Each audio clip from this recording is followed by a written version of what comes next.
Uncle Vanya. By Anton Pavlovich Chekhov. Characters. Alexander Serebryakov, a retired professor.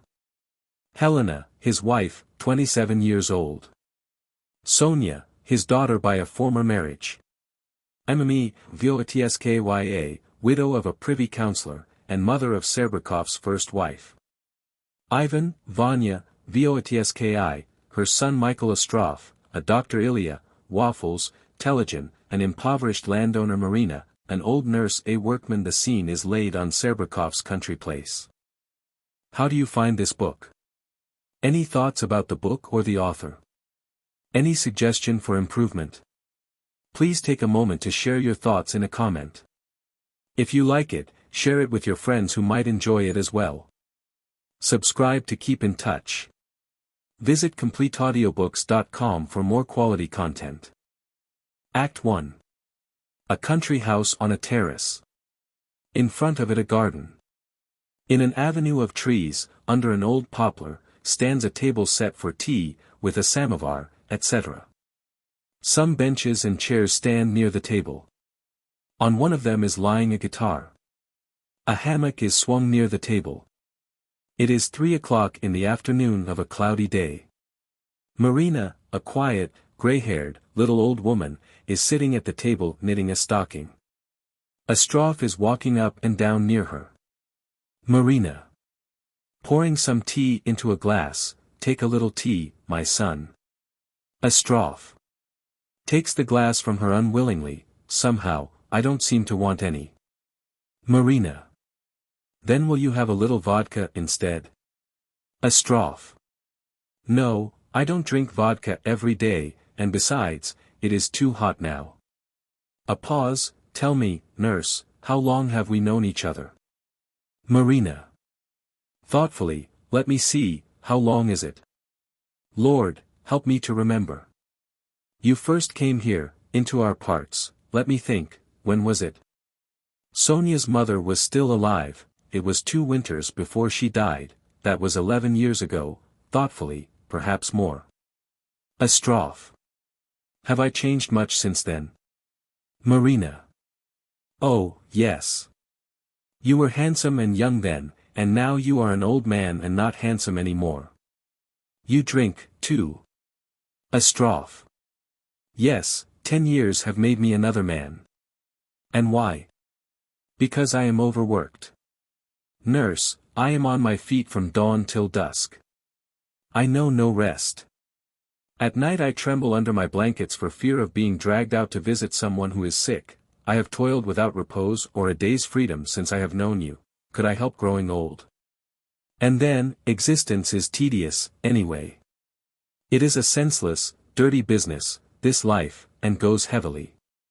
Everyone about here is silly, and after living with them for 2 or 3 years one grows silly oneself. It is inevitable. Twisting his mustache, see what a long mustache I have grown. A foolish, long mustache. Yes, I am as silly as the rest, nurse, but not as stupid. No, I have not grown stupid. Thank God, my brain is not addled yet, though my feelings have grown numb. I ask nothing, I need nothing, I love no one, unless it is yourself alone. He kisses her head. I had a nurse just like you when I was a child. Marina. Don't you want a bite of something to eat? Astrov. No. During the 3rd week of Lent I went to the epidemic at Militskoye. It was eruptive typhoid.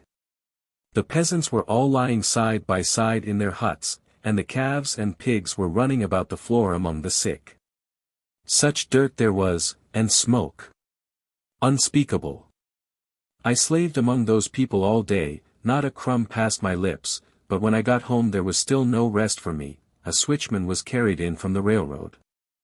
I laid him on the operating table and he went and died in my arms under chloroform, and then my feelings that should have been deadened awoke again. My conscience tortured me as if I had killed the man. I sat down and closed my eyes, like this, and thought, will our descendants 200 years from now, for whom we are breaking the road, remember to give us a kind word? No, nurse, they will forget. Marina. Man is forgetful, but God remembers. Astrov. Thank you for that. You have spoken the truth. Enter Voitski from the house. He has been asleep after dinner and looks rather disheveled. He sits down on the bench and straightens his collar. Voitsky. Yes. A pause, yes. Astrov. Have you been asleep? Voitsky. Yes, very much so. He yawns. Ever since the professor and his wife have come, our daily life seems to have jumped the track. I sleep at the wrong time, drink wine, and eat all sorts of messes for luncheon and dinner. It isn't wholesome. Sonya and I used to work together and never had an idle moment, but now Sonya works alone and I only eat and drink and sleep. Something is wrong. Marina. Shaking her head, such a confusion in the house. The professor gets up at 12, the samovar is kept boiling all the morning, and everything has to wait for him. Before they came we used to have dinner at 1 o'clock, like everybody else, but now we have it at 7. The professor sits up all night writing and reading, and suddenly, at 2 o'clock, there goes the bell. Heavens, what is that? The professor wants some tea. Wake the servants, light the samovar. Lord, what disorder! Astrov. Will they be here long? Voitsky. 100 years. The professor has decided to make his home here. Marina. Look at this now. The samovar has been on the table for 2 hours, and they are all out walking. Voitsky. All right, don't get excited, here they come. Voices are heard approaching. Serebryakov, Yelena, Sonya, and Telegin come in from the depths of the garden, returning from their walk. Serebryakov. Superb. Superb. What beautiful views. Telegin. They are wonderful, Your Excellency. Sonya. Tomorrow we shall go into the woods, shall we, Papa? Voitsky. Ladies and gentlemen, tea is ready. Serebryakov. Won't you please be good enough to send my tea into the library? I still have some work to finish. Sonya. I am sure you will love the woods. Yelena, Serebryakov, and Sonya go into the house. Telegin sits down at the table beside Marina. Voitsky. There goes our learned scholar on a hot, sultry day like this, in his overcoat and galoshes and carrying an umbrella. Astrov. He is trying to take good care of his health. Voitsky. How lovely she is. How lovely. I have never in my life seen a more beautiful woman. Telegin. Do you know, Marina, that as I walk in the fields or in the shady garden, as I look at this table here, my heart swells with unbounded happiness. The weather is enchanting, the birds are singing, we are all living in peace and contentment, what more could the soul desire? Takes a glass of tea. Voitsky. Dreaming, such eyes, a glorious woman. Astrov. Come, Ivan, tell us something. Voitsky. Indolently, what shall I tell you? Astrov. Haven't you any news for us? Voitsky. No, it is all stale. I am just the same as usual, or perhaps worse, because I have become lazy. I don't do anything now but croak like an old raven. My mother, the old magpie, is still chattering about the emancipation of woman, with one eye on her grave and the other on her learned books, in which she is always looking for the dawn of a new life. Astrov. And the professor? Voitsky. The professor sits in his library from morning till night, as usual. Straining the mind, wrinkling the brow. We write, write, write. Without respite. Or hope of praise in the future or now. Poor paper. He ought to write his autobiography, he would make a really splendid subject for a book. Imagine it, the life of a retired professor, as stale as a piece of hardtack, tortured by gout, headaches, and rheumatism, his liver bursting with jealousy and envy, living on the estate of his first wife, although he hates it. Because he can't afford to live in town. He is everlastingly whining about his hard lot, though, as a matter of fact, he is extraordinarily lucky. He is the son of a common deacon and has attained the professor's chair, become the son-in-law of a senator, is called, Your Excellency, and so on. But I'll tell you something. The man has been writing on art for 25 years, and he doesn't know the very first thing about it. For 25 years he has been chewing on other men's thoughts about realism, naturalism, and all such foolishness. For 25 years he has been reading and writing things that clever men have long known and stupid ones are not interested in. For 25 years he has been making his imaginary mountains out of molehills. And just think of the man's self-conceit and presumption all this time. For 25 years he has been masquerading in false clothes and has now retired absolutely unknown to any living soul, and yet see him stalking across the earth like a demigod. Astrov. I believe you envy him. Voynitsky. Yes, I do. Look at the success he has had with women. Don Juan himself was not more favored. His first wife, who was my sister, was a beautiful, gentle being, as pure as the blue heaven there above us, noble, great-hearted, with more admirers than he has pupils. And she loved him as only beings of angelic purity can love those who are as pure and beautiful as themselves. His mother-in-law, my mother, adores him to this day, and he still inspires a sort of worshipful awe in her. His second wife is, as you see, a brilliant beauty. She married him in his old age and has surrendered all the glory of her beauty and freedom to him. Why? What for? Astrov. Is she faithful to him? Voynitsky. Yes, unfortunately she is. Astrov. Why unfortunately? Voynitsky. Because such fidelity is false and unnatural, root and branch. It sounds well, but there is no logic in it. It is thought immoral for a woman to deceive an old husband whom she hates, but quite moral for her to strangle her poor youth in her breast and banish every vital desire from her heart. Telegon. In a tearful voice, Vanya, I don't like to hear you talk so. Listen, Vanya, every one who betrays husband or wife is faithless, and could also betray his country. Voynitsky. Crossly, turn off the tap, waffles. Telegon. No, allow me, Vanya. My wife ran away with a lover on the day after our wedding, because my exterior was unprepossessing. I have never failed in my duty since then. I love her and am true to her to this day. I help her all I can and have given my fortune to educate the daughter of herself and her lover. I have forfeited my happiness, but I have kept my pride. And she? Her youth has fled, her beauty has faded according to the laws of nature, and her lover is dead. What has she kept? Yelena and Sonya come in, after them comes Mme Voynitsky carrying a book. She sits down and begins to read. Someone hands her a glass of tea which she drinks without looking up. Sonya.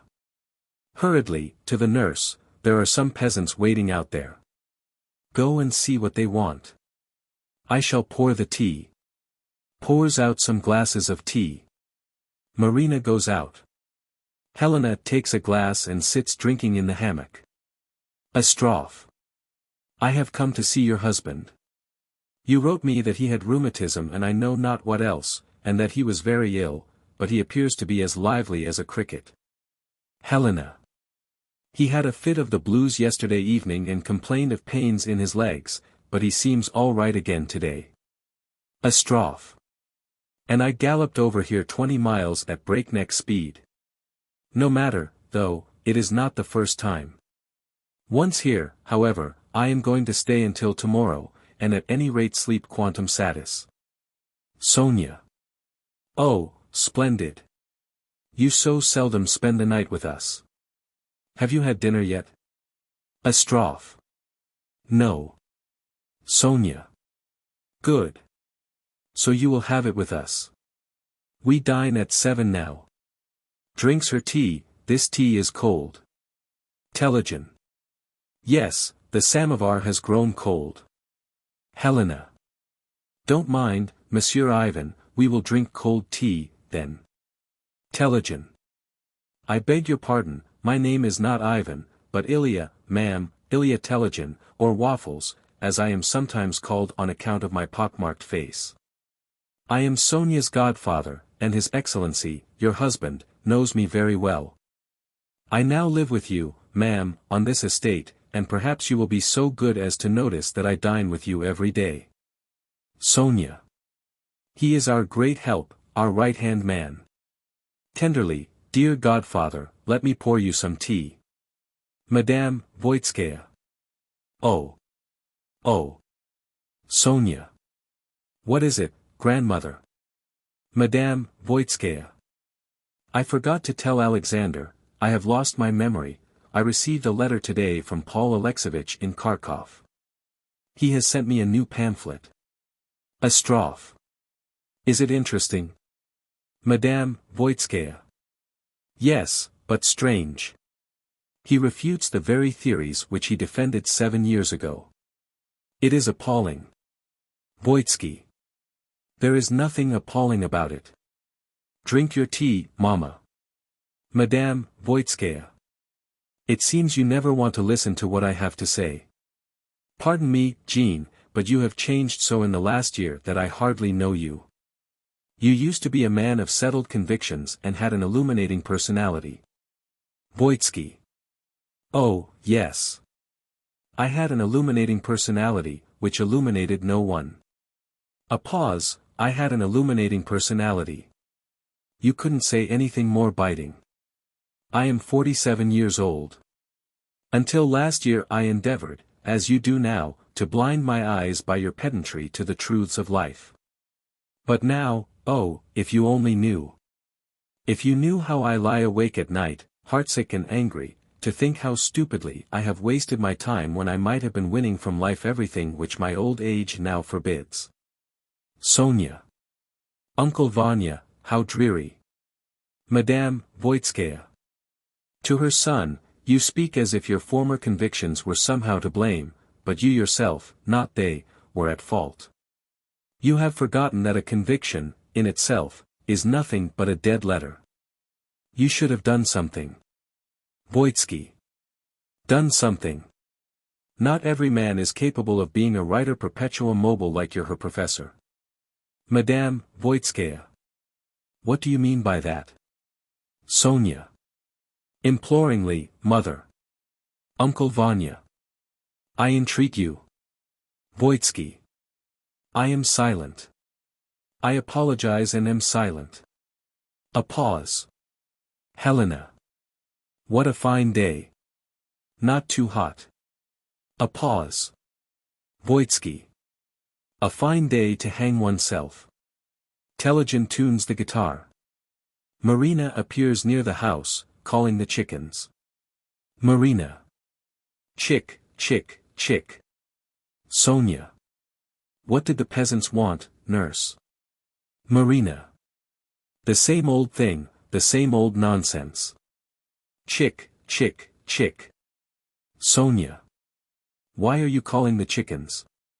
Marina. The speckled hen has disappeared with her chicks. I am afraid the crows have got her. Telegin plays a polka. All listen in silence. Enter workman. Workman. Is the doctor here? To Astroff, excuse me, sir, but I have been sent to fetch you. Astrov. Where are you from? Workman. The factory. Astrov. Annoyed, thank you. There is nothing for it, then, but to go. Looking around him for his cap, damn it, this is annoying. Sonia. Yes, it is too bad, really. You must come back to dinner from the factory. Astrov. No, I won't be able to do that. It will be too late. Now where, to the workman, look here, my man, get me a glass of vodka, will you? The workman goes out, where, finds his cap. One of the characters in Ostrov's plays is a man with a long mustache and short wits, like me. However, let me bid you goodbye, ladies and gentlemen. To Helena, I should be really delighted if you would come to see me some day with Miss Sonya. My estate is small, but if you are interested in such things I should like to show you a nursery and seedbed whose like you will not find within 1,000 miles of here. My place is surrounded by government forests. The forester is old and always ailing, so I superintend almost all the work myself. Helena. I have always heard that you were very fond of the woods. Of course one can do a great deal of good by helping to preserve them, but does not that work interfere with your real calling? Astrov. God alone knows what a man's real calling is. Helena. And do you find it interesting? Astrov. Yes, very. Voynitsky. Sarcastically, oh, extremely. Helena. You are still young, not over 36 or 7, should say, and I suspect that the woods do not interest you as much as you say they do. I should think you would find them monotonous. Sonya. No, the work is thrilling. Dr. Astrov watches over the old woods and sets out new plantations every year, and he has already received a diploma and a bronze medal. If you will listen to what he can tell you, you will agree with him entirely. He says that forests are the ornaments of the earth, that they teach mankind to understand beauty and attune his mind to lofty sentiments. Forests temper a stern climate, and in countries where the climate is milder, less strength is wasted in the battle with nature, and the people are kind and gentle. The inhabitants of such countries are handsome, tractable, sensitive, graceful in speech and gesture. Their philosophy is joyous, art and science blossom among them, their treatment of women is full of exquisite nobility. Voynitsky. Laughing, bravo. Bravo. All that is very pretty, but it is also unconvincing. So, my friend, to Astroff, you must let me go on burning firewood in my stoves and building my sheds of planks. Astrov. You can burn peat in your stoves and build your sheds of stone. Oh, I don't object, of course, to cutting wood from necessity, but why destroy the forests?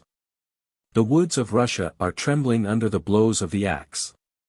Millions of trees have perished.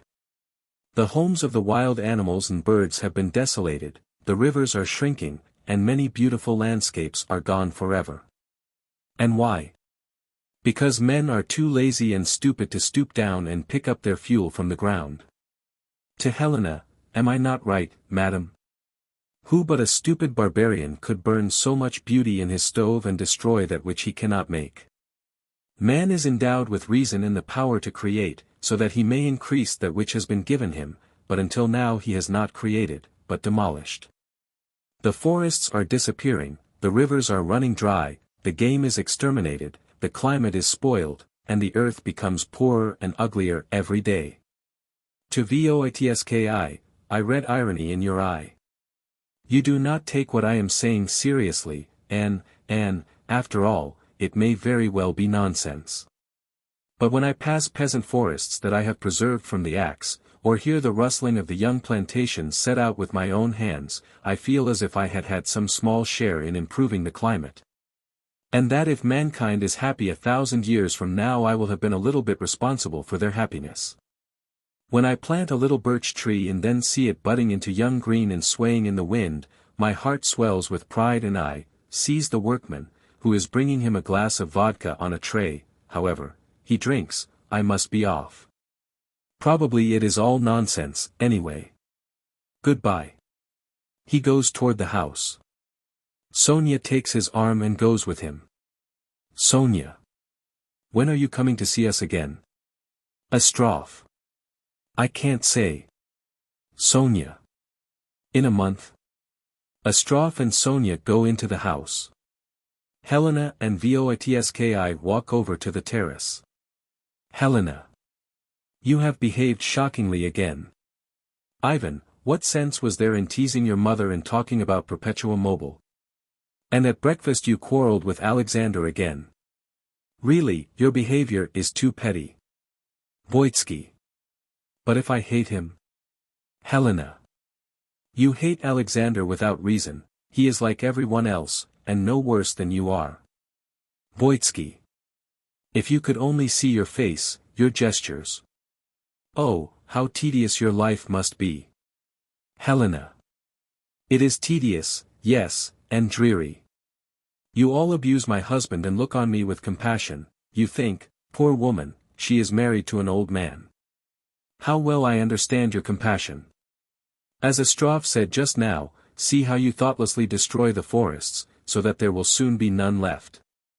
So you also destroy mankind, and soon fidelity and purity and self-sacrifice will have vanished with the woods. Why cannot you look calmly at a woman unless she is yours? Because, the doctor was right, you are all possessed by a devil of destruction, you have no mercy on the woods or the birds or on women or on one another. Voynitsky. I don't like your philosophy. Helena. That doctor has a sensitive, weary face, an interesting face. Sonya evidently likes him, and she is in love with him, and I can understand it. This is the third time he has been here since I have come, and I have not had a real talk with him yet or made much of him. He thinks I am disagreeable. Do you know, Ivan, the reason you and I are such friends? I think it is because we are both lonely and unfortunate. Yes, unfortunate. Don't look at me in that way, I don't like it. Voynitsky. How can I look at you otherwise when I love you? You are my joy, my life, and my youth. I know that my chances of being loved in return are infinitely small, do not exist, but I ask nothing of you. Only let me look at you, listen to your voice. Helena. Hush, someone will overhear you. They go toward the house. Voynitsky. Following her, let me speak to you of my love, do not drive me away, and this alone will be my greatest happiness. Helena. Ah! This is agony. Telegin strikes the strings of his guitar and plays a polka. Madame. Voitskaya writes something on the leaves of her pamphlet. The curtain falls. Act 2. The dining room of Serebryakov's house. It is night. The tapping of the watchman's rattle is heard in the garden. Serebryakov is dozing in an armchair by an open window and Helena is sitting beside him, also half asleep. Serebryakov. Rousing himself, who is here? Is it you, Sonya? Helena. It is I. Serebryakov. Oh, it is you, Nelly. This pain is intolerable. Helena. Your shawl has slipped down. She wraps up his legs in the shawl, let me shut the window. Serebryakov. No, leave it open, I am suffocating. I dreamt just now that my left leg belonged to someone else, and it hurt so that I woke. I don't believe this is gout, it is more like rheumatism. What time is it? Helena. 12:30. A pause. Serebryakov. I want you to look for Batushka's works in the library tomorrow. I think we have him. Helena. What is that? Serebryakov. Look for Batushka tomorrow morning, we used to have him, I remember. Why do I find it so hard to breathe? Helena. You are tired, this is the second night you have had no sleep. Serebryakov. They say that Turgenev got angina of the heart from gout. I am afraid I am getting angina too. Oh, damn this horrible, accursed old age. Ever since I have been old I have been hateful to myself, and I am sure, hateful to you all as well. Helena. You speak as if we were to blame for your being old. Serebryakov. I am more hateful to you than to anyone. Helena gets up and walks away from him, sitting down at a distance. Serebryakov. You are quite right, of course. I am not an idiot, I can understand you. You are young and healthy and beautiful, and longing for life, and I am an old dotard, almost a dead man already. Don't I know it? Of course I see that it is foolish for me to live so long, but wait. I shall soon set you all free. My life cannot drag on much longer. Helena. You are overtaxing my powers of endurance. Be quiet, for God's sake. Serebryakov. It appears that, thanks to me, everybody's power of endurance is being overtaxed. Everybody is miserable, only I am blissfully triumphant. Oh, yes, of course. Helena. Be quiet. You are torturing me. Serebryakov. I torture everybody. Of course. Helena. Weeping, this is unbearable. Tell me, what is it you want me to do? Serebryakov. Nothing. Helena. Then be quiet, please. Serebryakov. It is funny that everybody listens to Ivan and his old idiot of a mother, but the moment I open my lips you all begin to feel ill-treated. You can't even stand the sound of my voice. Even if I am hateful, even if I am a selfish tyrant, haven't I the right to be one at my age? Haven't I deserved it? Haven't I ask you, the right to be respected, now that I am old? Helena. No one is disputing your rights. The window slams in the wind is rising, I must shut the window. She shuts it, we shall have rain in a moment. Your rights have never been questioned by anybody. The watchman in the garden sounds his rattle. Serebryakov. I have spent my life working in the interests of learning. I am used to my library and the lecture hall and to the esteem and admiration of my colleagues. Now I suddenly find myself plunged in this wilderness, condemned to see the same stupid people from morning till night and listen to their futile conversation. I want to live. I long for success and fame and the stir of the world, and here I am in exile. Oh, it is dreadful to spend every moment grieving for the lost past, to see the success of others and sit here with nothing to do but to fear death. I cannot stand it. It is more than I can bear. And you will not even forgive me for being old. Helena. Wait, have patience, I shall be old myself in 4 or 5 years. Sonya comes in. Sonya. Father, you sent for Dr. Astrov, and now when he comes you refuse to see him. It is not nice to give a man so much trouble for nothing. Serebryakov. What do I care about your Astrov? He understands medicine about as well as I understand astronomy. Sonya. We can't send for the whole medical faculty, can we, to treat your gout?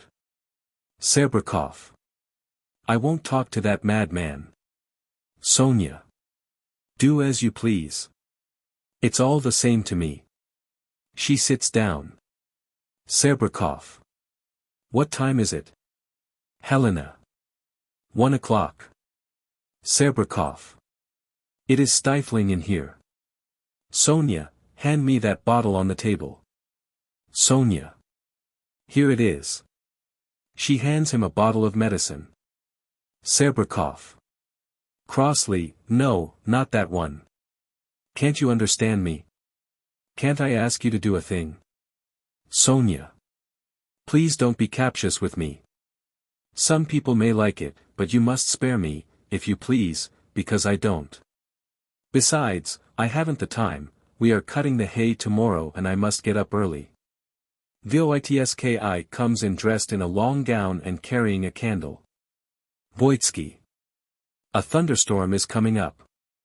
The lightning flashes, there it is. Go to bed, Helena and Sonya. I have come to take your place. Serebryakov. Frightened, no, no. Don't leave me alone with him. Oh, don't. He will begin to lecture me. Voynitsky. But you must give them a little rest. They have not slept for 2 nights. Serebryakov. Then let them go to bed, but you go away too. Thank you. I implore you to go. For the sake of our former friendship do not protest against going. We will talk some other time. Voynitsky. Our former friendship. Our former. Sonya. Hush, Uncle Vanya. Serebryakov. To his wife, my darling, don't leave me alone with him. He will begin to lecture me. Voynitsky. This is ridiculous. Marina comes in carrying a candle. Sonya. You must go to bed, nurse, it is late.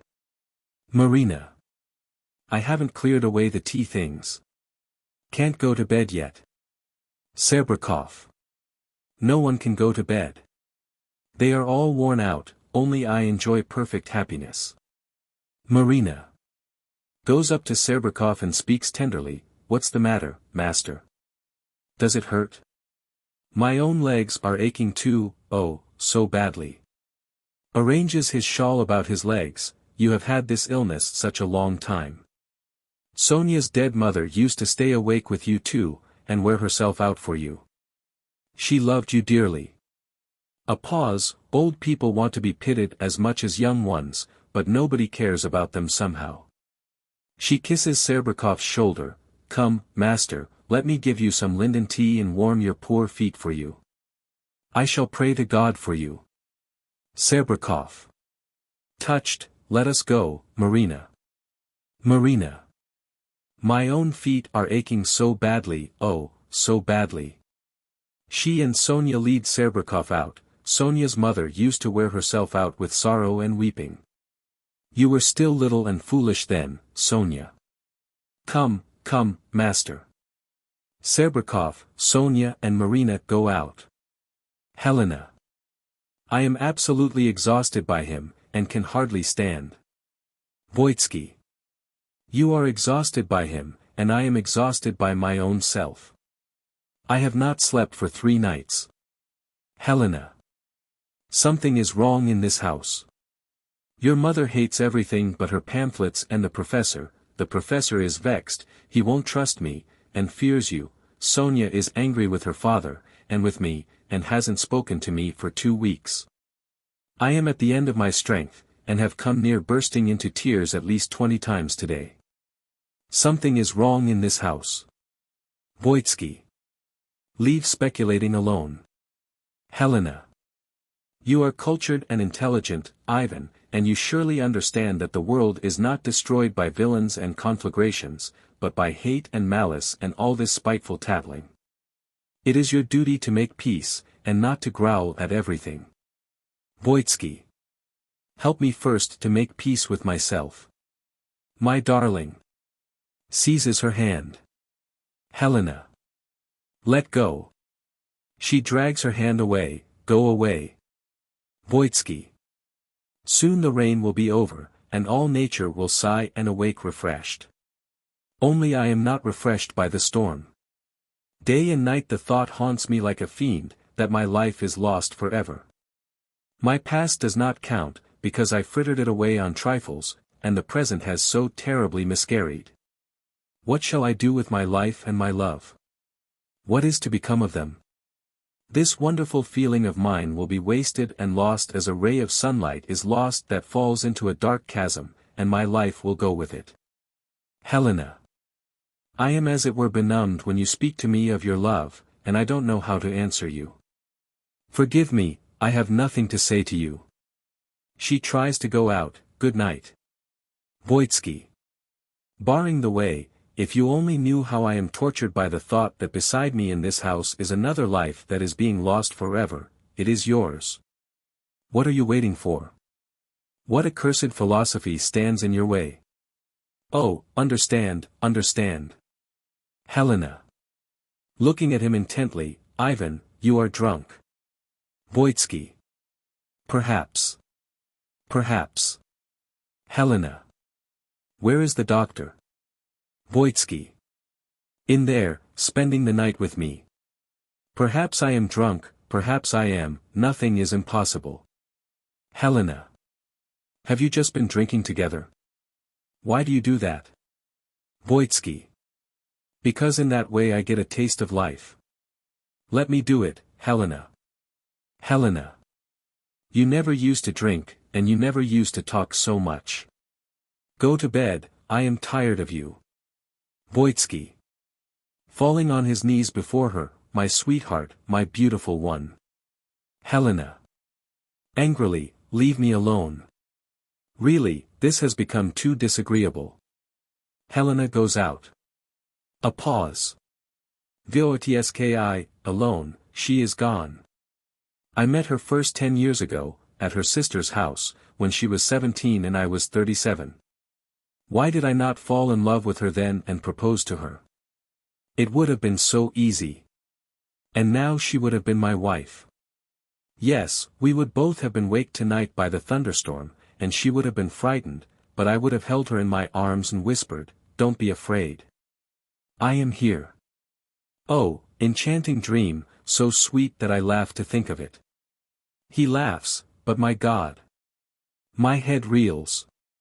Why am I so old? Why won't she understand me? I hate all that rhetoric of hers, that morality of indolence, that absurd talk about the destruction of the world. A pause. Oh, how I have been deceived. For years I have worshipped that miserable gout-ridden professor. Sonya and I have squeezed this estate dry for his sake. We have bartered our butter and curds and peas like misers, and have never kept a morsel for ourselves, so that we could scrape enough pennies together to send to him. I was proud of him and of his learning. I received all his words and writings as inspired, and now? Now he has retired, and what is the total of his life? A blank. He is absolutely unknown, and his fame has burst like a soap bubble. I have been deceived, I see that now, basely deceived. Astrov comes in. He has his coat on, but is without his waistcoat or collar, and is slightly drunk. Telegin follows him, carrying a guitar. Astrov. Play. Telegin. But every one is asleep. Astrov. Play. Telegin begins to play softly. Astrov. Are you alone here? No women about? Sings with his arms akimbo. The hut is cold, the fire is dead. Where shall the master lay his head? The thunderstorm woke me. It was a heavy shower. What time is it? Voynitsky. The devil only knows. Astrov. I thought I heard Helena's voice. Voynitsky. She was here a moment ago. Astrov. What a beautiful woman. Looking at the medicine bottles on the table. Medicine, is it? What a variety we have. Prescriptions from Moscow, from Kharkov, from Tula. Why, he has been pestering all the towns of Russia with his gout. Is he ill, or simply shamming? Voynitsky. He is really ill. Astrov. What is the matter with you tonight? You seem sad. Is it because you are sorry for the professor? Voynitsky. Leave me alone. Astrov. Or in love with the professor's wife? Voynitsky. She is my friend. Astrov. Already? Voynitsky. What do you mean by, already? Astrov. A woman can only become a man's friend after having first been his acquaintance and then his beloved, then she becomes his friend. Voynitsky. What vulgar philosophy! Astrov. What do you mean? Yes, I must confess I am getting vulgar, but then, you see, I am drunk. I usually only drink like this once a month. At such times my audacity and temerity know no bounds. I feel capable of anything. I attempt the most difficult operations and do them magnificently. The most brilliant plans for the future take shape in my head. I am no longer a poor fool of a doctor, but mankind's greatest benefactor. I evolve my own system of philosophy and all of you seem to crawl at my feet like so many insects or microbes. To Telegin, play, waffles. Telegin. My dear boy, I would with all my heart, but do listen to reason, everybody in the house is asleep. Astrov. Play. Telegin plays softly. Astrov. I want a drink. Come, we still have some brandy left. And then, as soon as it is day, you will come home with me. He sees Sonya, who comes in at that moment. Astrov. I beg your pardon, I have no collar on. He goes out quickly, followed by Telegin. Sonya. Uncle Vanya, you and the doctor have been drinking. The good fellows have been getting together. It is all very well for him, he has always done it, but why do you follow his example? It looks dreadfully at your age. Voynitsky. Age has nothing to do with it. When real life is wanting, one must create an illusion. It is better than nothing. Sonya. Our hay is all cut and rotting in these daily rains, and here you are busy creating illusions. You have given up the farm altogether. I have done all the work alone until I am at the end of my strength, frightened, uncle. Your eyes are full of tears. Voynitsky. Tears? Nonsense, there are no tears in my eyes. You looked at me then just as your dead mother used to, my darling. He eagerly kisses her face and hands. My sister, my dearest sister, where are you now? Ah, if you only knew, if you only knew. Sonya. If she only knew what, uncle? Voynitsky. My heart is bursting. It is awful. No matter, though. I must go. He goes out. Sonya. Knocks at the door, Dr. Astrov. Are you awake? Please come here for a minute. Astrov. Behind the door, in a moment. He appears in a few seconds. He has put on his collar and waistcoat. Astrov. What do you want? Sonya. Drink as much as you please yourself if you don't find it revolting, but I implore you not to let my uncle do it.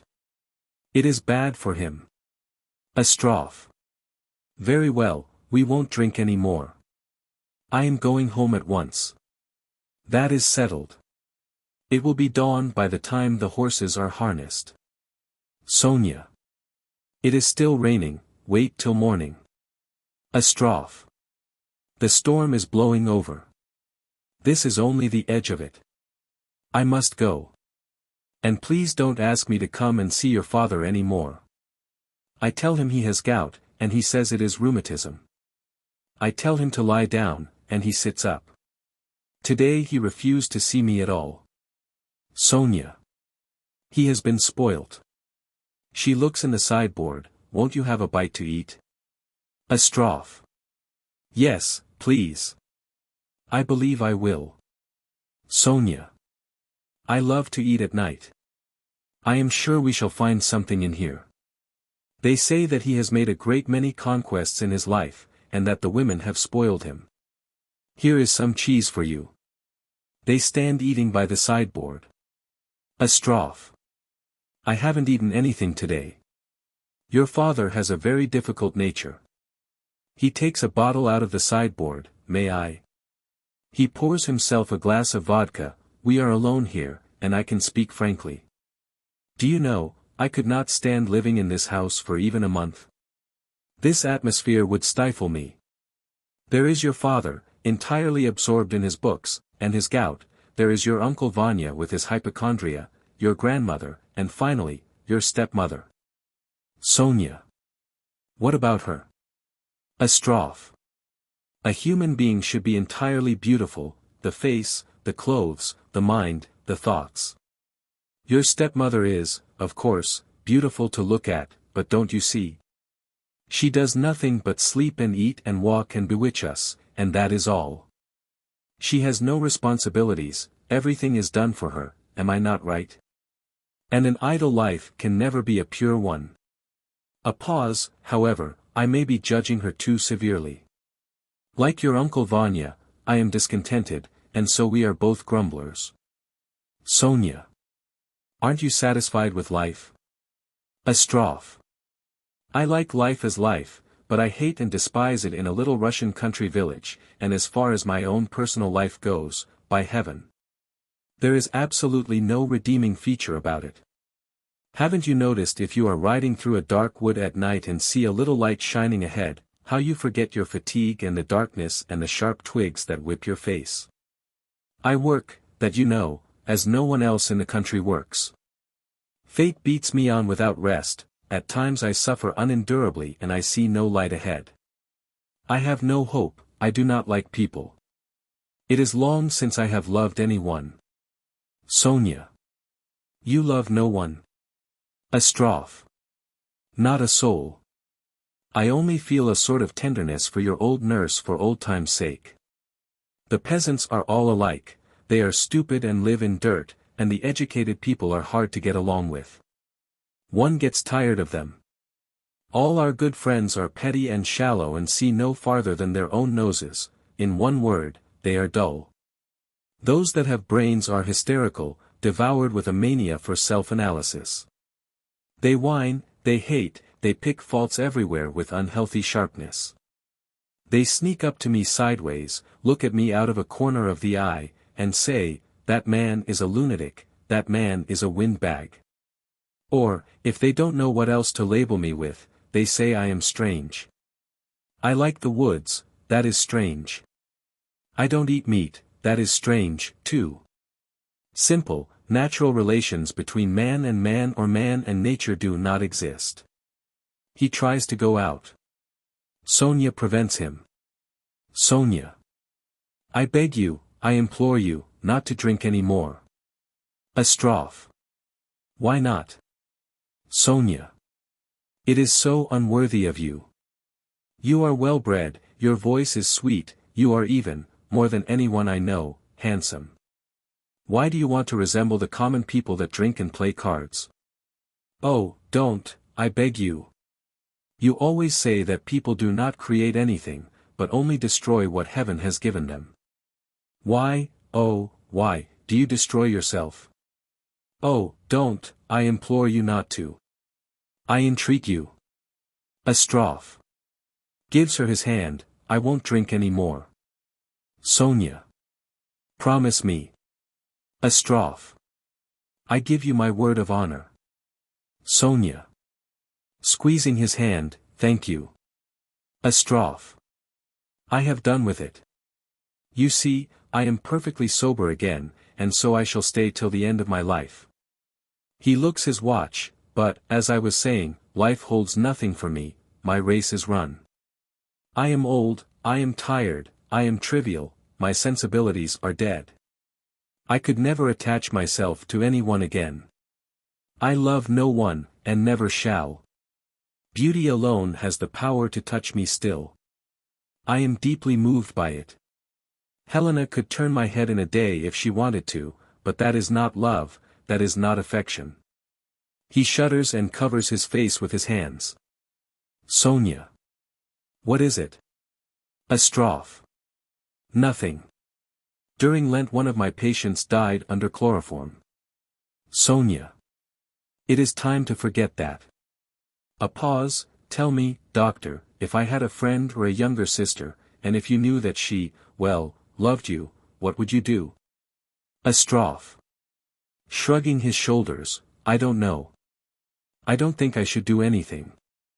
I should make her understand that I could not return her love, however, my mind is not bothered about those things now. I must start at once if I am ever to get off. Goodbye, my dear girl. At this rate we shall stand here talking till morning. He shakes hands with her, I shall go out through the sitting room, because I am afraid your uncle might detain me. He goes out. Sonya. Alone, not a word. His heart and soul are still locked from me, and yet for some reason I am strangely happy. I wonder why. She laughs with pleasure, I told him that he was well-bred and handsome and that his voice was sweet. Was that a mistake? I can still feel his voice vibrating in the air, it caresses me. Wringing her hands, oh! How terrible it is to be plain. I am plain, I know it. As I came out of church last Sunday I overheard a woman say, she is a dear, noble girl, but what a pity she is so ugly. So ugly. Helena comes in and throws open the window. Helena. The storm is over. What delicious air. A pause, where is the doctor? Sonya. He has gone. A pause. Helena. Sonya. Sonya. Yes. Helena. How much longer are you going to sulk at me? We have not hurt each other. Why not be friends? We have had enough of this. Sonya. I myself, she embraces Helena, let us make peace. Helena. With all my heart. They are both moved. Sonya. Has Papa gone to bed? Helena. No, he is sitting up in the drawing room. Heaven knows what reason you and I had for not speaking to each other for weeks. Sees the open sideboard, who left the sideboard open? Sonya. Dr. Astrov has just had supper. Helena. There is some wine. Let us seal our friendship. Sonya. Yes, let us. Helena. Out of one glass. She fills a wine glass, so, we are friends, are we? Sonya. Yes. They drink and kiss each other. I have long wanted to make friends, but somehow, I was ashamed to. She weeps. Helena. Why are you crying? Sonya. I don't know. It is nothing. Helena. There, don't cry. She weeps, silly. Now I am crying too. A pause. You are angry with me because I seem to have married your father for his money, but don't believe the gossip you hear. I swear to you I married him for love. I was fascinated by his fame and learning. I know now that it was not real love, but it seemed real at the time. I am innocent, and yet your clever, suspicious eyes have been punishing me for an imaginary crime ever since my marriage. Sonya. Peace, peace. Let us forget the past. Helena. You must not look so at people. It is not becoming to you. You must trust people, or life becomes impossible. Sonya. Tell me truly, as a friend, are you happy? Helena. Truly, no. Sonya. I knew it. One more question, do you wish your husband were young? Helena. What a child you are. Of course I do. Go on, ask something else. Sonya. Do you like the doctor? Helena. Yes, very much indeed. Sonya. Laughing, I have a stupid face, haven't I? He has just gone out, and his voice is still in my ears, I hear his step. I see his face in the dark window. Let me say all I have in my heart. But no, I cannot speak of it so loudly. I am ashamed. Come to my room and let me tell you there. I seem foolish to you, don't I? Talk to me of him. Helena. What can I say? Sonya. He is clever. He can do everything. He can cure the sick, and plant woods. Helena. It is not a question of medicine and woods, my dear, he is a man of genius. Do you know what that means? It means he is brave, profound, and of clear insight. He plants a tree and his mind travels 1,000 years into the future, and he sees visions of the happiness of the human race. People like him are rare and should be loved. What if he does drink and act roughly at times? A man of genius cannot be a saint in Russia. There he lives, cut off from the world by cold and storm and endless roads of bottomless mud, surrounded by a rough people who are crushed by poverty and disease, his life one continuous struggle, with never a day's respite. How can a man live like that for 40 years and keep himself sober and unspotted? Kissing Sonya, I wish you happiness with all my heart, you deserve it. She gets up, as for me, I am a worthless, futile woman. I have always been futile. In music, in love, in my husband's house, in a word, in everything. When you come to think of it, Sonya, I am really very, very unhappy. Walks excitedly up and down, happiness can never exist for me in this world. Never. Why do you laugh? Sonya. Laughing and covering her face with her hands, I am so happy, so happy. Helena. I want to hear music. I might play a little. Sonya. Oh, do. She embraces her, I could not possibly go to sleep now. Do play. Helena. Yes, I will. Your father is still awake. Music irritates him when he is ill, but if he says I may, then I shall play a little. Go, Sonya, and ask him. Sonya. Very well. She goes out. The watchman's rattle is heard in the garden. Helena. It is long since I have heard music. And now, I shall sit and play, and weep like a fool. Speaking out of the window, is that you rattling out there, Ephraim? Voice of the watchman. It is I. Helena. Don't make such a noise. Your master is ill. Voice of the watchman. I am going away this minute. Whistles a tune. Sonya. Comes back, he says, no. The curtain falls. Act 3. The drawing room of Serebryakov's house. There are 3 doors, one to the right, one to the left, and one in the center of the room. Voynitsky and Sonya are sitting down. Helena is walking up and down, absorbed in thought. Voynitsky.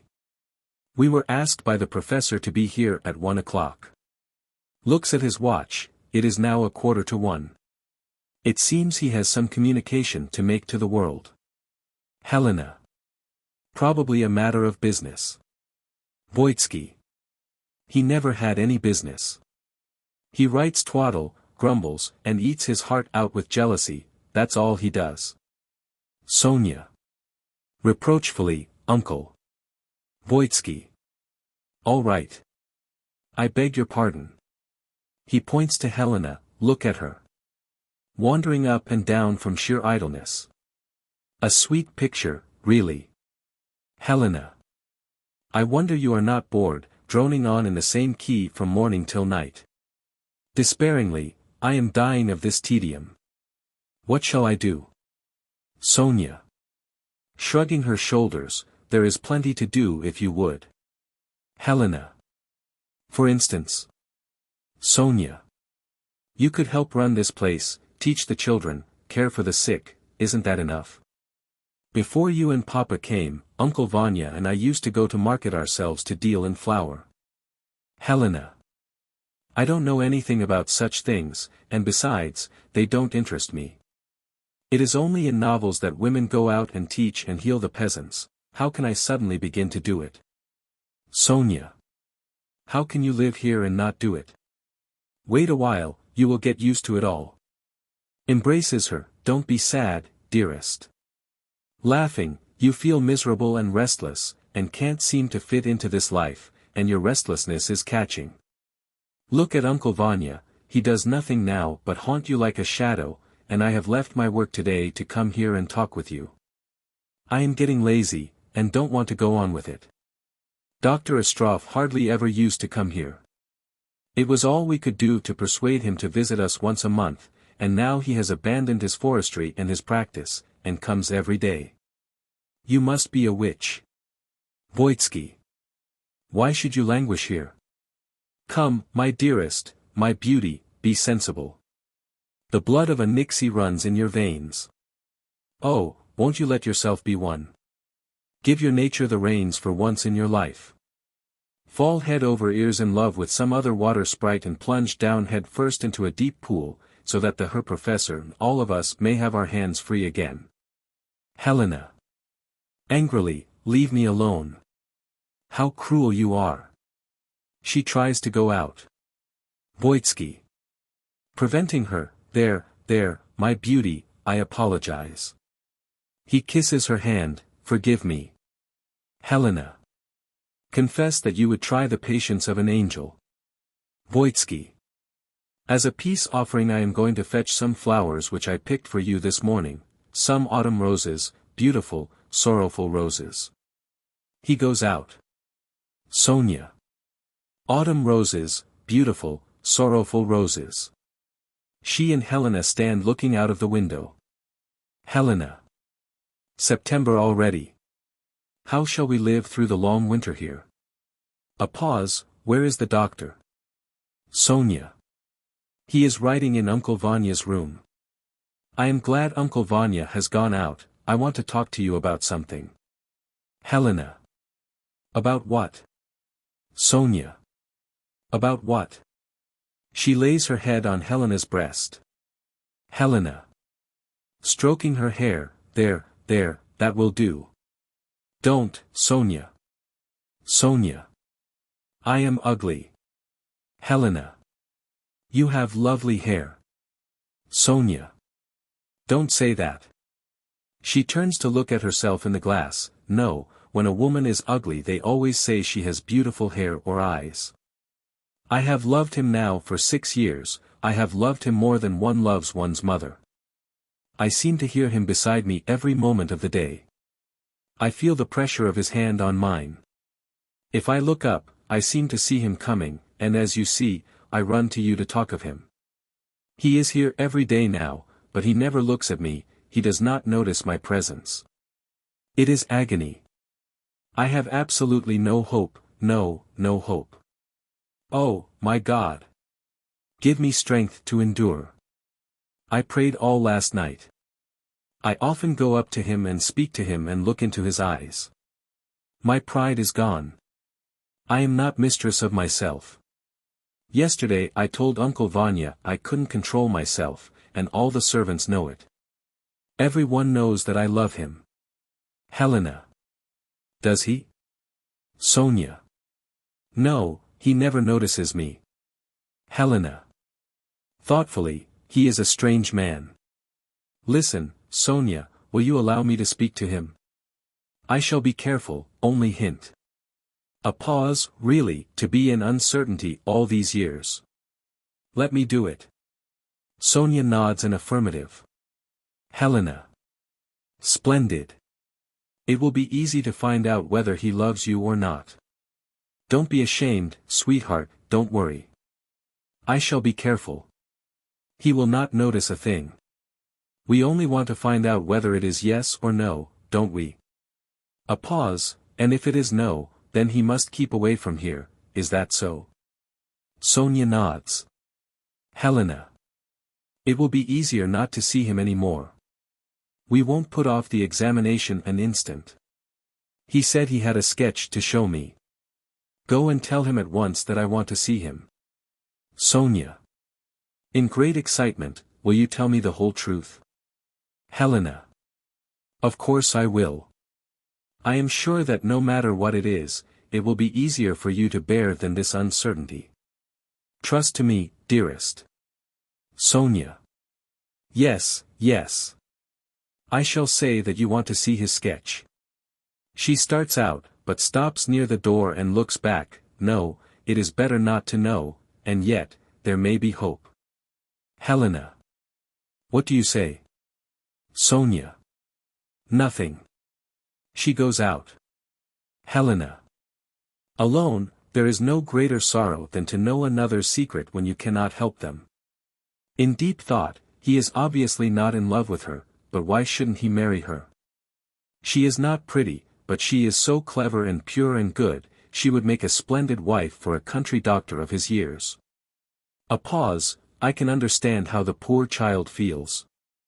She lives here in this desperate loneliness with no one around her except these colorless shadows that go mooning about talking nonsense and knowing nothing except that they eat, drink, and sleep.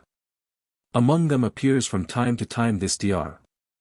Astrov, so different, so handsome, so interesting, so charming. It is like seeing the moon rise on a dark night. Oh, to surrender oneself to his embrace. To lose oneself in his arms.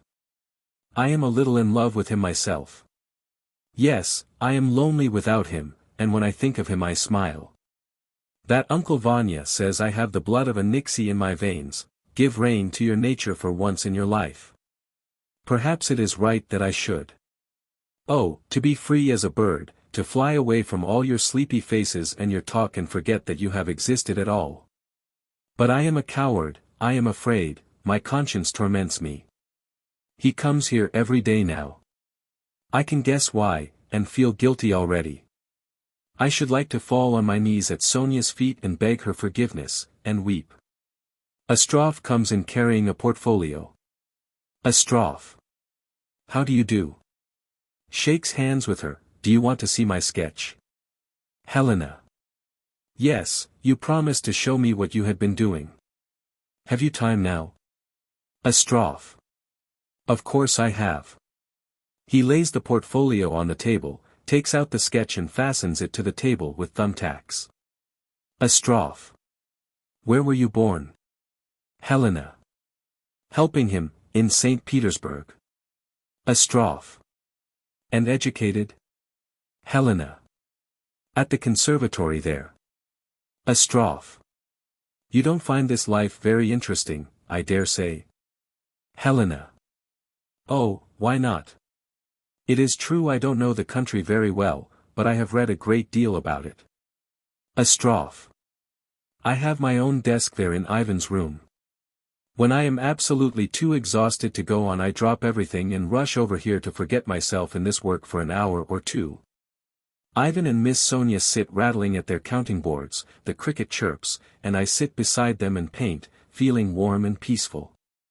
But I don't permit myself this luxury very often, only once a month. Pointing to the picture, look there. That is a map of our country as it was 50 years ago. The green tints, both dark and light, represent forests. Half the map, as you see, is covered with it. Where the green is striped with red, the forests were inhabited by elk and wild goats. Here on this lake, lived great flocks of swans and geese and ducks. As the old men say, there was a power of birds of every kind. Now they have vanished like a cloud. Beside the hamlets and villages, you see, I have dotted down here and there the various settlements, farms, hermits' caves, and watermills. This country carried a great many cattle and horses, as you can see by the quantity of blue paint. For instance, see how thickly it lies in this part. There were great herds of them here, an average of 3 horses to every house. A pause. Now, look lower down. This is the country as it was 25 years ago. Only a third of the map is green now with forests. There are no goats left and no elk. The blue paint is lighter, and so on, and so on. Now we come to the third part, our country as it appears today. We still see spots of green, but not much. The elk, the swans, the blackcock have disappeared. It is, on the whole, the picture of a regular and slow decline which it will evidently only take about 10 or 15 more years to complete. You may perhaps object that it is the march of progress, that the old order must give place to the new, and you might be right if roads had been run through these ruined woods, or if factories and schools had taken their place. The people then would have become better educated and healthier and richer, but as it is, we have nothing of the sort. We have the same swamps and mosquitoes, the same disease and want, the typhoid, the diphtheria, the burning villages. We are confronted by the degradation of our country, brought on by the fierce struggle for existence of the human race. It is the consequence of the ignorance and unconsciousness of starving, shivering, sick humanity that, to save its children, instinctively snatches at everything that can warm it and still its hunger. So it destroys everything it can lay its hands on, without a thought for the morrow. And almost everything has gone, and nothing has been created to take its place. Coldly, but I see by your face that I am not interesting you. Helena. I know so little about such things. Astrov. There is nothing to know. It simply isn't interesting, that's all. Helena. Frankly, my thoughts were elsewhere. Forgive me. I want to submit you to a little examination, but I am embarrassed and don't know how to begin. Astrov. An examination? Helena. Yes, but quite an innocent one. Sit down. They sit down. It is about a certain young girl I know. Let us discuss it like honest people, like friends, and then forget what has passed between us, shall we? Astrov. Very well. Helena. It is about my stepdaughter, Sonya. Do you like her? Astrov. Yes, I respect her. Helena. Do you like her, as a woman? Astrov. Slowly, no. Helena. One more word, and that will be the last. You have not noticed anything? Astrov. No, nothing. Helena. Taking his hand, you do not love her. I see that in your eyes. She is suffering. You must realize that, and not come here any more. Astrov. My son has said, yes, and then I haven't the time. Shrugging his shoulders, where shall I find time for such things? He is embarrassed. Helena. Bah. What an unpleasant conversation. I am as out of breath as if I had been running 3 miles uphill. Thank heaven, that is over. Now let us forget everything as if nothing had been said. You are sensible. You understand. A pause, I am actually blushing. Astrov. If you had spoken a month ago I might perhaps have considered it, but now, he shrugs his shoulders, of course, if she is suffering, but I cannot understand why you had to put me through this examination. He searches her face with his eyes, and shakes his finger at her. Oh ho, you are wily. Helena. What does this mean? Astrov. Laughing, you are a wily one. I admit that Sonya is suffering, but what does this examination of yours mean? He prevents her from retorting, and goes on quickly, please don't put on such a look of surprise, you know perfectly well why I come here every day. Yes, you know perfectly why and for whose sake I come. Oh, my sweet tigress. Don't look at me in that way, I am an old bird. Helena. Perplexed, a tigress? I don't understand you. Astrov. Beautiful, sleek tigress, you must have your victims. For a whole month I have done nothing but seek you eagerly. I have thrown over everything for you, and you love to see it. Now then, I am sure you knew all this without putting me through your examination. Crossing his arms and bowing his head, I surrender. Here you have me, now, eat me. Helena. You have gone mad. Astrov. You are afraid. Helena. I am a better and stronger woman than you think me. Goodbye. She tries to leave the room. Astrov. Why goodbye? Don't say goodbye, don't waste words. Oh, how lovely you are, what hands. He kisses her hands.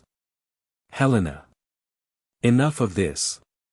She frees her hands, leave the room. You have forgotten yourself. Astrov. Tell me, where can we meet tomorrow? He puts his arm around her, don't you see that we must meet, that it is inevitable? He kisses her. Voitski comes in carrying a bunch of roses, and stops in the doorway. Helena. Without seeing Voitski, have pity. Leave me, lays her head on Astrov's shoulder, don't. She tries to break away from him. Astrov. Holding her by the waist, be in the forest tomorrow at 2 o'clock. Will you? Will you? Helena. Sees Voitski, let me go. Goes to the window deeply embarrassed, this is appalling. Voitsky. Throws the flowers on a chair, and speaks in great excitement, wiping his face with his handkerchief, nothing, yes, nothing. Astrov. The weather is fine today, my dear Ivan, the morning was overcast and looked like rain, but now the sun is shining again. Honestly, we have had a very fine autumn, and the wheat is looking fairly well. Puts his map back into the portfolio, but the days are growing short. Helena. Goes quickly up to Voitski, you must do your best, you must use all your power to get my husband and myself away from here today. Do you hear? I say, this very day. Voitsky. Wiping his face, oh. Ah. Oh. All right. Helena, I saw everything. Helena. In great agitation, do you hear me? I must leave here this very day. Serebryakov, Sonya, Marina, and Telegin come in. Telegin. I am not very well myself, Your Excellency. I have been limping for 2 days, and my head. Serebryakov. Where are the others? I hate this house. It is a regular labyrinth. Every one is always scattered through the 26 enormous rooms. One never can find a soul. Rings, ask my wife and Madame Voynitskaya to come here. Helena. I am here already. Serebryakov. Please, all of you, sit down. Sonya. Goes up to Helena and asks anxiously, what did he say? Helena. I'll tell you later. Sonya. You are moved. Looking quickly and inquiringly into her face, I understand, he said he would not come here any more. A pause, tell me, did he? Helena nods.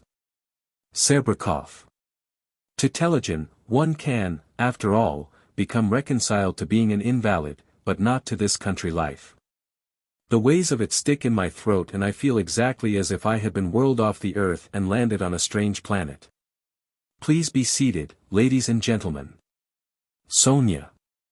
Sonya does not hear. She is standing with her head bowed sadly forward on her breast. Sonya. A pause, she does not hear me. To Marina, sit down too, nurse. Marina sits down and begins to knit her stocking. I crave your indulgence, ladies and gentlemen, hang your ears, if I may say so, on the peg of attention. He laughs. Voynitsky. Agitated, perhaps you do not need me, may I be excused? Serebryakov. No, you are needed now more than anyone. Voynitsky. What is it you want of me? Serebryakov. You, but what are you angry about? If it is anything I have done, I ask you to forgive me. Voynitsky. Oh, drop that and come to business, what do you want? Mme Voynitskaya comes in. Serebryakov. Here is mother. Ladies and gentlemen, I shall begin. I have asked you to assemble here, my friends, in order to discuss a very important matter. I want to ask you for your assistance and advice, and knowing your unfailing amiability I think I can count on both. I am a bookworm and a scholar, and am unfamiliar with practical affairs. I cannot, I find, dispense with the help of well-informed people such as you, Ivan, and you, Telegin, and you, mother. The truth is, mene omnes una nox, that is to say, our lives are in the hands of God, and as I am old and ill, I realize that the time has come for me to dispose of my property in regard to the interests of my family. My life is nearly over, and I am not thinking of myself, but I have a young wife and daughter. A pause, I cannot continue to live in the country. We were not made for country life, and yet we cannot afford to live in town on the income derived from this estate. We might sell the woods, but that would be an expedient we could not resort to every year. We must find some means of guaranteeing to ourselves a certain more or less fixed yearly income. With this object in view, a plan has occurred to me which I now have the honor of presenting to you for your consideration. I shall only give you a rough outline, avoiding all details. Our estate does not pay on an average more than 2% on the money invested in it. I propose to sell it. If we then invest our capital in bonds, it will earn us 4 to 5%, and we should probably have a surplus over of several thousand rubles, with which we could buy a summer cottage in Finland. Voynitsky. Hold on. Repeat what you just said. I don't think I heard you quite right.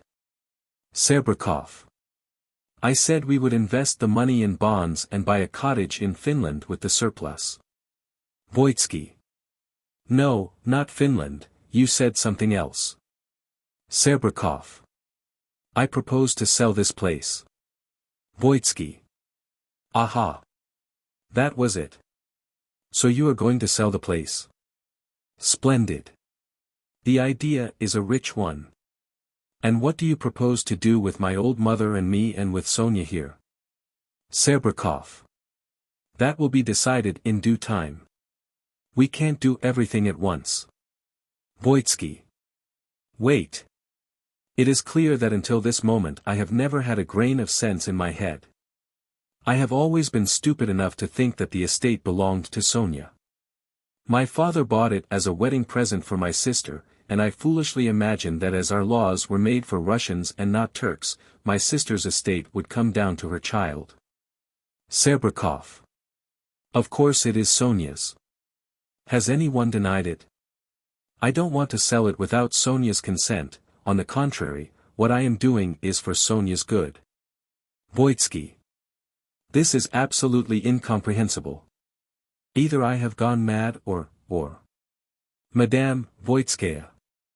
Jean, don't contradict Alexander. Trust to him. He knows better than we do what is right and what is wrong. Voynitsky. I shan't. Give me some water. He drinks, go ahead. Say anything you please, anything.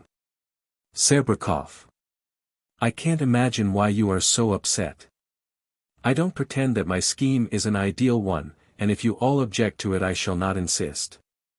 A pause. Telegon. With embarrassment, I not only nourish feelings of respect toward learning, Your Excellency, but I am also drawn to it by family ties. My brother Gregory's wife's brother, whom you may know. His name is Konstantin Lakemanov, and he used to be a magistrate. Voynitsky. Stop, Waffles. This is business, wait a bit, we will talk of that later. To Serebryakov, there now, ask him what he thinks, this estate was bought from his uncle. Serebryakov. Ah. Why should I ask questions? What good would it do? Voynitsky. The price was 95,000 rubles. My father paid 70 and left a debt of 25. Now listen. This place could never have been bought had I not renounced my inheritance in favor of my sister, whom I deeply loved, and what is more, I worked for 10 years like an ox, and paid off the debt. Serebryakov. I regret ever having started this conversation. Voynitsky. Thanks entirely to my own personal efforts, the place is entirely clear of debts, and now, when I have grown old, you want to throw me out, neck and crop. Serebryakov.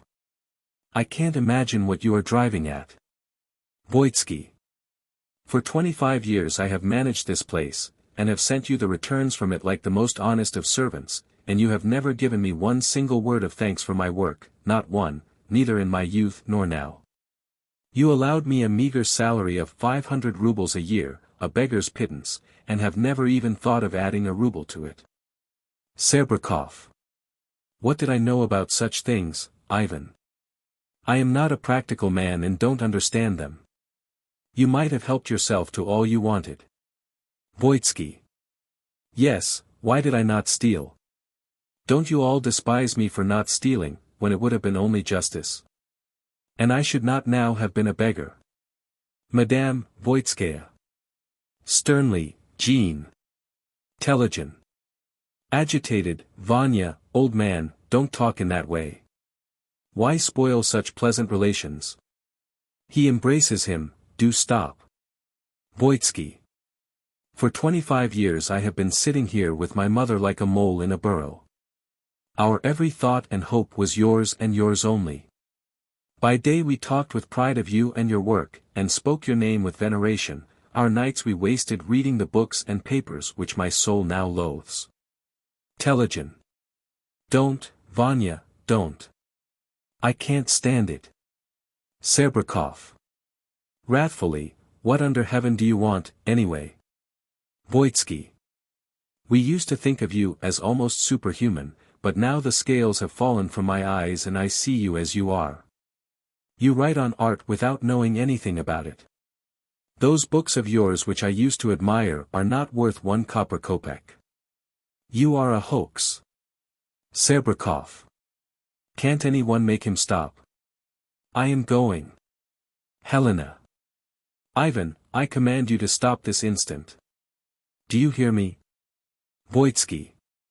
I refuse. Serebryakov tries to get out of the room, but Voynitsky bars the door. Wait. I have not done yet. You have wrecked my life. I have never lived. My best years have gone for nothing, have been ruined, thanks to you. You are my most bitter enemy. Telegon. I can't stand it, I can't stand it. I am going. He goes out in great excitement. Serebryakov. But what do you want? What earthly right have you to use such language to me? Ruination. If this estate is yours, then take it, and let me be ruined. Helena. I am going away out of this hell this minute. Shrieks, this is too much. Voynitsky. My life has been a failure. I am clever and brave and strong. If I had lived a normal life I might have become another Schopenhauer or Dostoevsky. I am losing my head. I am going crazy. Mother, I am in despair. Oh, mother. Madame Voynitskaya. Sternly, listen, Alexander. Sonya falls on her knees beside the nurse and nestles against her. Sonya. Oh, nurse, nurse. Voynitsky. Mother. What shall I do? But no, don't speak. I know what to do. To Serebryakov, and you will understand me. He goes out through the door in the center of the room and Yelena Voynitsky follows him. Serebryakov. Tell me, what on earth is the matter? Take this lunatic out of my sight. I cannot possibly live under the same roof with him. His room, he points to the center door, is almost next door to mine. Let him take himself off into the village or into the wing of the house, or I shall leave here at once. I cannot stay in the same house with him. Helena. To her husband, we are leaving today, we must get ready at once for our departure. Serebryakov. What a perfectly dreadful man. Sonya. On her knees beside the nurse and turning to her father. She speaks with emotion, you must be kind to us, Papa. Uncle Vanya and I are so unhappy. Controlling her despair, have pity on us. Remember how Uncle Vanya and Granny used to copy and translate your books for you every night, every night. Uncle Vanya has toiled without rest, he would never spend a penny on us, we sent it all to you. We have not eaten the bread of idleness.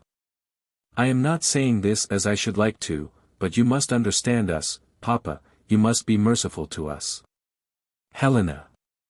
Very excited, to her husband, for heaven's sake, Alexander, go and have a talk with him, explain. Serebryakov. Very well, I shall have a talk with him, but I won't apologize for a thing. I am not angry with him, but you must confess that his behavior has been strange, to say the least. Excuse me, I shall go to him. He goes out through the center door. Helena. Be gentle with him, try to quiet him. She follows him out. Sonya. Nestling nearer to Marina, nurse, oh, nurse.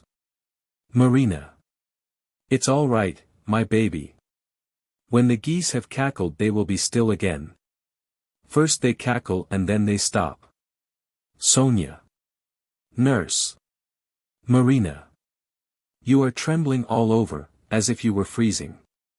There, little orphan baby, God is merciful. A little linden tea, and it will all pass away. Don't cry, my sweetest. Looking angrily at the door in the center of the room, see, the geese have all gone now. The devil take them. A shot is heard. Helena screams behind the scenes. Sonya shudders. Marina. Bang. What's that? Serebryakov. Comes in reeling with terror, hold him. Hold him. He has gone mad. Helena and Voynitsky are seen struggling in the doorway. Helena. Trying to wrest the revolver from him, give it to me, I tell you. Voynitsky. Let me go, Helena, let me go. He frees himself and rushes in, looking everywhere for Serebryakov, where is he? Ah, there he is. He shoots at him. A pause, I didn't get him. I missed again. Furiously, damnation. Damnation. To hell with him. He flings the revolver on the floor, and drops helpless into a chair. Serebryakov stands as if stupefied. Helena leans against the wall, almost fainting. Helena. Take me away. Take me away. I can't stay here, I can't. Voynitsky. In despair, oh, what shall I do? What shall I do? Sonya. Softly, oh, nurse, nurse. The curtain falls. Act 4. Voynitsky's bedroom, which is also his office. A table stands near the window, on it are ledgers, letter scales, and papers of every description. Nearby stands a smaller table belonging to Astrov, with his paints and drawing materials. On the wall hangs a cage containing a starling. There is also a map of Africa on the wall, obviously of no use to anybody. There is a large sofa covered with buckram. A door to the left leads into an inner room. One to the right leads into the front hall, and before this door lies a mat for the peasants with their muddy boots to stand on. It is an autumn evening. The silence is profound. Telegin and Marina are sitting facing one another, winding wool. Telegin. Be quick, Marina, or we shall be called away to say goodbye before you have finished. The carriage has already been ordered. Marina. Trying to wind more quickly, I am a little tired. Telegin. They are going to Kharkov to live. Marina. They do well to go. Telegin. They have been frightened. The professor's wife won't stay here an hour longer.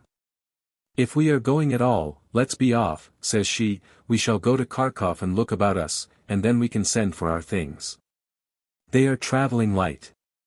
It seems, Marina, that fate has decreed for them not to live here. Marina. And quite rightly. What a storm they have just raised. It was shameful. Telegin. It was indeed. The scene was worthy of the brush of Ibazovsky. Marina. I wish I'd never laid eyes on them. A pause. Now we shall have things as they were again, tea at 8, dinner at 1, and supper in the evening, everything in order as decent folks, as Christians like to have it. Sighs, it is a long time since I have eaten noodles. Telegin. Yes, we haven't had noodles for ages. A pause, not for ages. As I was going through the village this morning, Marina, one of the shopkeepers called after me, "Hi. You hanger-on." I felt it bitterly. Marina. Don't pay the least attention to them, master, we are all dependents on God. You and Sonya and all of us. Every one must work, no one can sit idle. Where is Sonya? Telegin. In the garden with the doctor, looking for Ivan. They fear he may lay violent hands on himself. Marina. Where is his pistol? Telegin. Whispers, I hid it in the cellar. Voynitsky and Astrov come in. Voynitsky. Leave me alone. To Marina and Telegin, go away. Go away and leave me to myself, if but for an hour. I won't have you watching me like this. Telegin. Yes, yes, Vanya. He goes out on tiptoe. Marina. The gander cackles, ho. Ho. Ho. She gathers up her wool and goes out. Voynitsky. Leave me by myself. Astrov. I would, with the greatest pleasure. I ought to have gone long ago, but I shan't leave you until you have returned what you took from me. Voynitsky. I took nothing from you. Astrov. I am not jesting, don't detain me, I really must go. Voynitsky. I took nothing of yours. Astrov. You didn't. Very well, I shall have to wait a little longer, and then you will have to forgive me if I resort to force. We shall have to bind you and search you. I mean what I say. Voynitsky. Do as you please. A pause, oh, to make such a fool of myself. To shoot twice and miss him both times. I shall never forgive myself. Astrov. When the impulse came to shoot, it would have been as well had you put a bullet through your own head. Voynitsky. Shrugging his shoulders, strange. I attempted murder, and am not going to be arrested or brought to trial. That means they think me mad. With a bitter laugh, me. I am mad, and those who hide their worthlessness, their dullness, their crying heartlessness behind a professor's mask, are sane. Those who marry old men and then deceive them under the noses of all, are sane. I saw you kiss her, I saw you in each other's arms. Astrov. Yes, sir, I did kiss her, so there. He puts his thumb to his nose. Voynitsky. His eyes on the door. No, it is the earth that is mad, because she still bears us on her breast. Astrov. That is nonsense. Voynitsky. Well. Am I not a madman, and therefore irresponsible? Haven't I the right to talk nonsense? Astrov. This is a farce. You are not mad, you are simply a ridiculous fool. I used to think every fool was out of his senses, but now I see that lack of sense is a man's normal state, and you are perfectly normal. Voynitsky. Covers his face with his hands. Oh. If you knew how ashamed I am. These piercing pangs of shame are like nothing on earth. In an agonized voice, I can't endure them. He leans against the table. What can I do? What can I do? Astrov. Nothing. Voynitsky. You must tell me something. Oh, my God. I am 47 years old. I may live to 60, I still have 13 years before me, an eternity. How shall I be able to endure life for 13 years? What shall I do? How can I fill them? Oh, don't you see? He presses Astrov's hand convulsively. Don't you see, if only I could live the rest of my life in some new way. If I could only wake some still, bright morning and feel that life had begun again. That the past was forgotten and had vanished like smoke. He weeps. Oh, to begin life anew. Tell me how to begin. Astrov. Crossly, what nonsense. What sort of a new life can you and I look forward to? We can have no hope. Voynitsky. None. Astrov. None. Of that I am convinced. Voynitsky. Tell me what to do. He puts his hand to his heart. I feel such a burning pain here. Astrov. Shouts angrily, stop. Then, more gently, it may be that posterity, which will despise us for our blind and stupid lives, will find some road to happiness.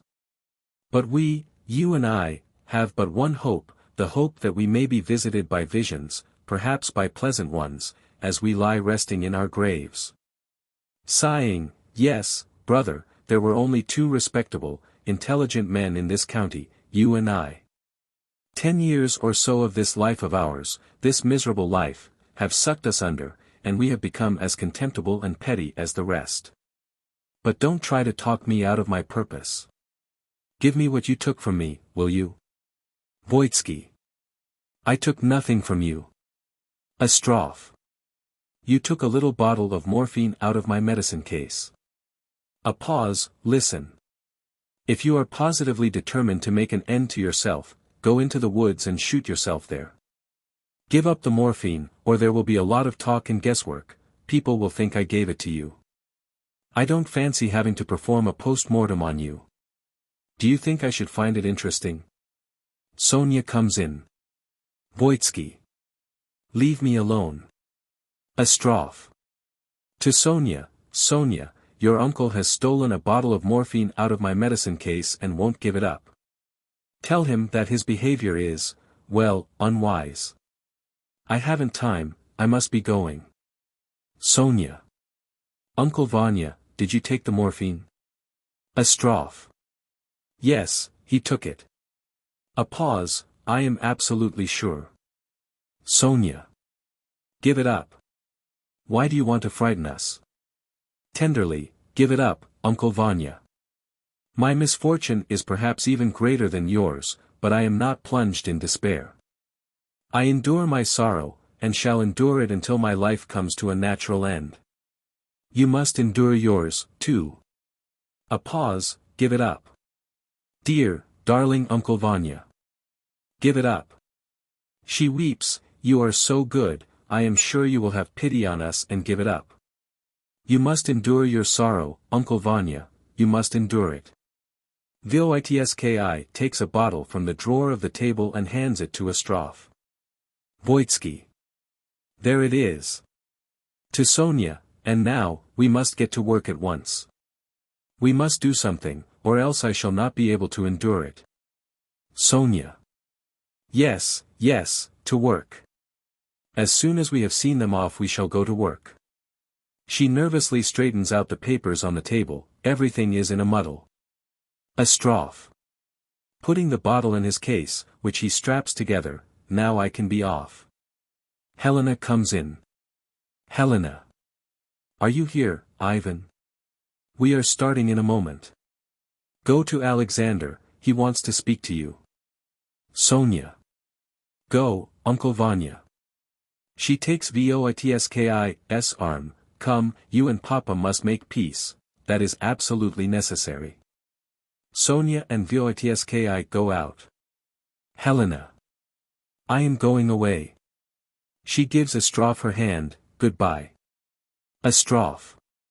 So soon. Helena. The carriage is waiting. Astrov. Goodbye. Helena. You promised me you would go away yourself today. Astrov. I have not forgotten. I am going at once. A pause, were you frightened? Was it so terrible? Helena. Yes. Astrov. Couldn't you stay? Couldn't you? Tomorrow, in the forest. Helena. No. It is all settled, and that is why I can look you so bravely in the face. Our departure is fixed. One thing I must ask of you, don't think too badly of me, I should like you to respect me. Astrov. Ah. With an impatient gesture, stay, I implore you.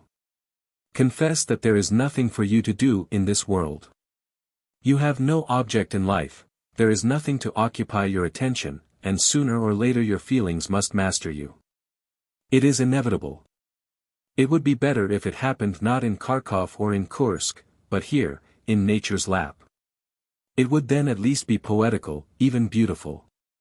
Here you have the forests, the houses half in ruins that Turgenev writes of. Helena. How comical you are. I am angry with you and yet I shall always remember you with pleasure. You are interesting and original.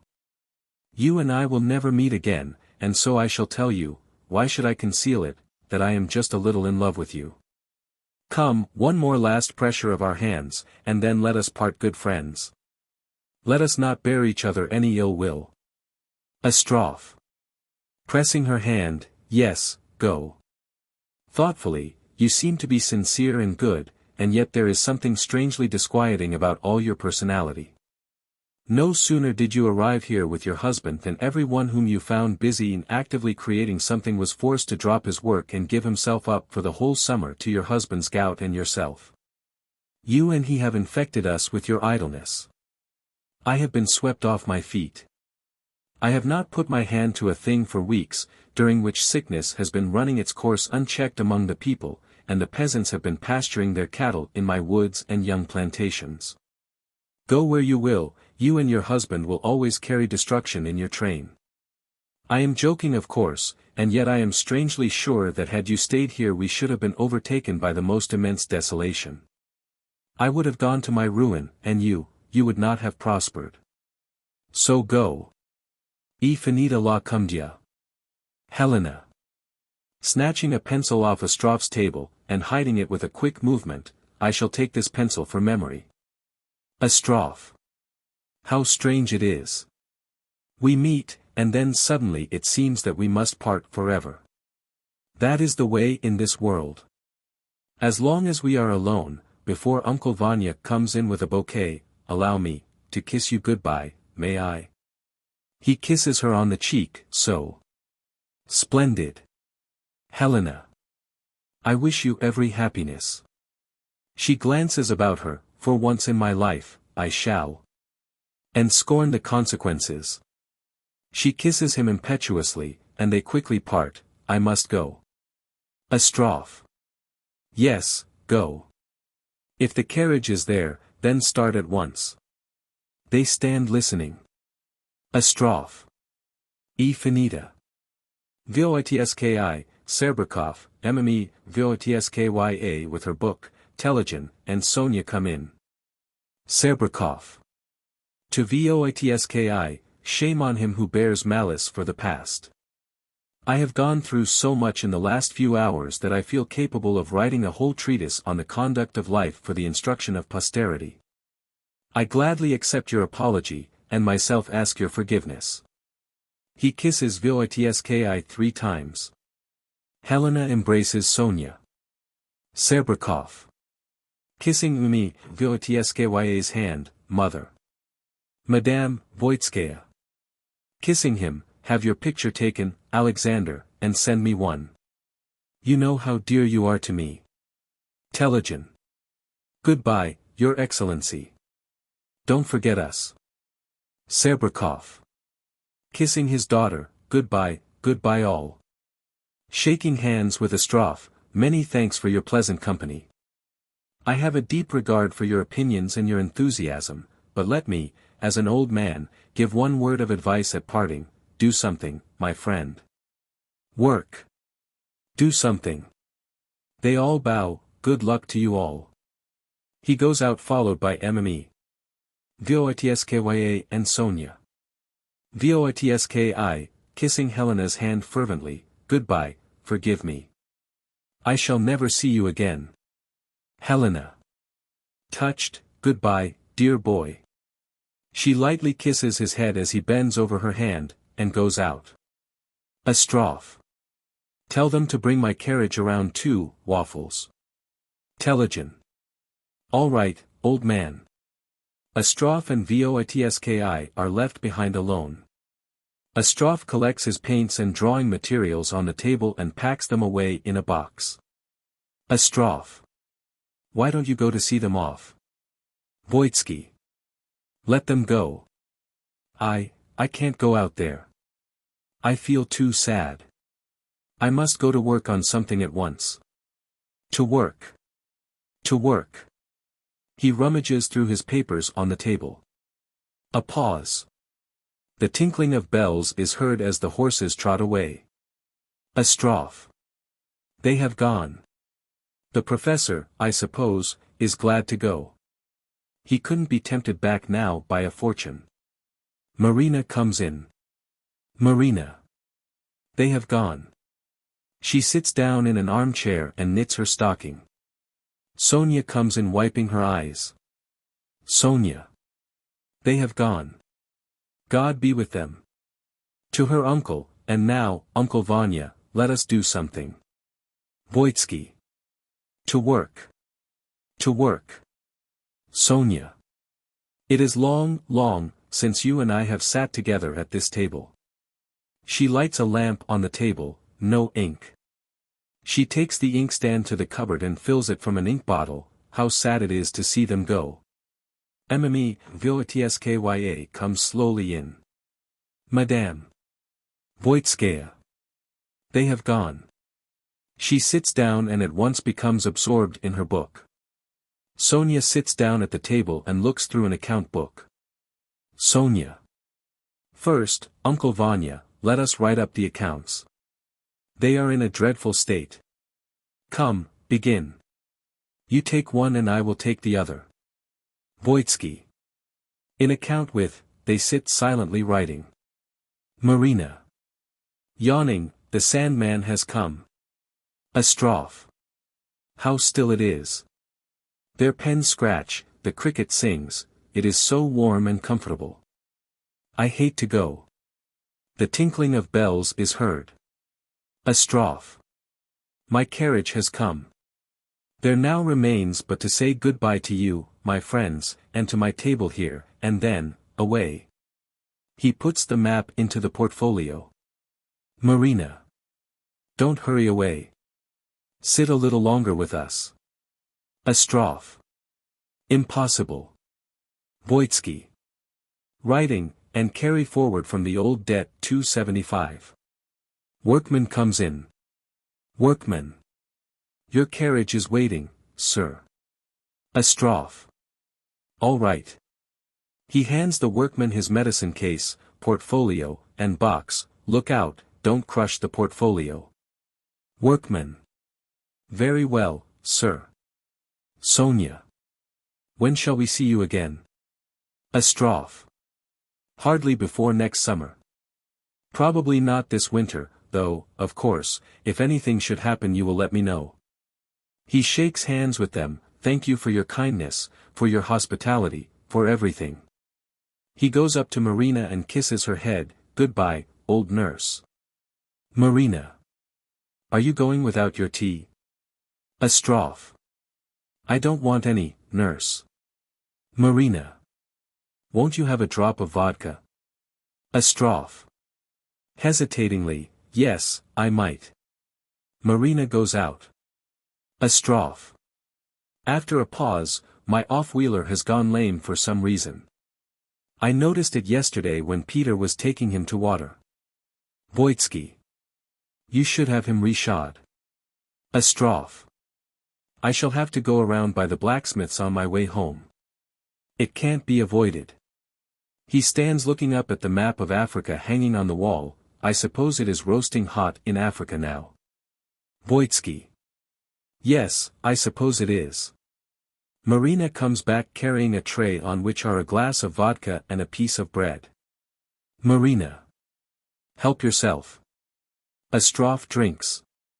Marina. To your good health. She bows deeply. Eat your bread with it. Astrov.